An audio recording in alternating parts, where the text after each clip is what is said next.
டைனோவும் அதன் முட்டையும்.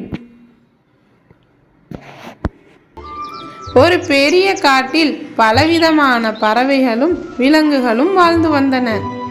அந்த காட்டில் ஒரு அழகான டைனோசர் வாழ்ந்து வந்தது. அதோட பெயர் டைனோ.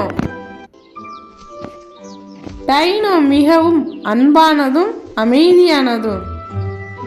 எப்போதும் தனியாக இருந்தாலும் அது தான் முட்டை வைக்கும் நாளை எதிர்பார்த்து கொண்டே இருந்தது. ஒரு நாள் அந்த டைனோ ஒரு பெரிய முட்டையை வைத்தது. அந்த முட்டையை பார்த்ததும் அது மகிழ்ச்சியால் கண்ணீர் விட்டது. என் குட்டி, நீ சீக்கிரம் வெளியே வா என்று அது தினமும் அந்த முட்டையோடு பேசிக்கொண்டே இருந்தது. நாட்கள் கடந்தது.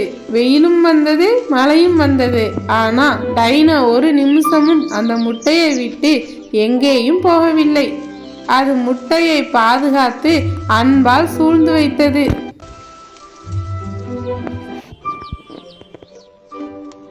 ஒரு நாள் அந்த முட்டையிலிருந்து டக் டக் என்று சத்தம் கேட்டது.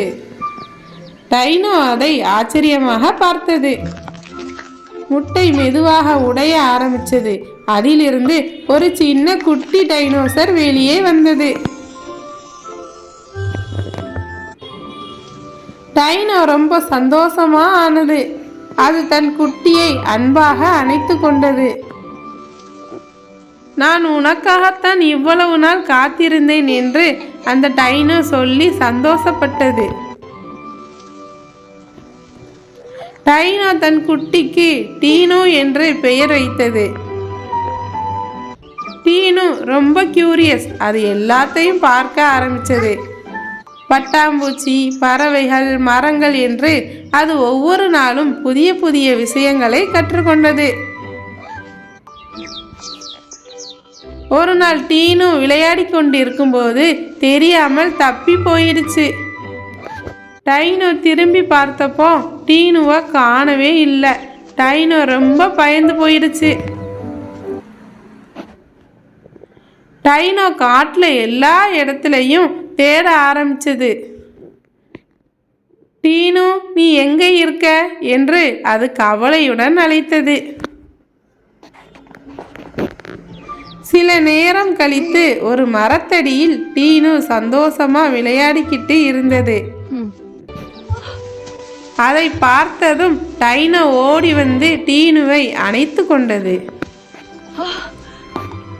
அந்த நாளில் இருந்து டீனு அம்மாவை விட்டு எங்கும் போகவில்லை. நீதி, அம்மாவின் அன்பு உலகத்திலேயே மிக பெரியது. இந்த கதை பிடித்திருந்தால் லைக் பண்ணுங்க. இது போன்ற இன்னும் அழகான கதைகள் கேட்க நம்ம சேனலை சப்ஸ்கிரைப் பண்ணுங்க.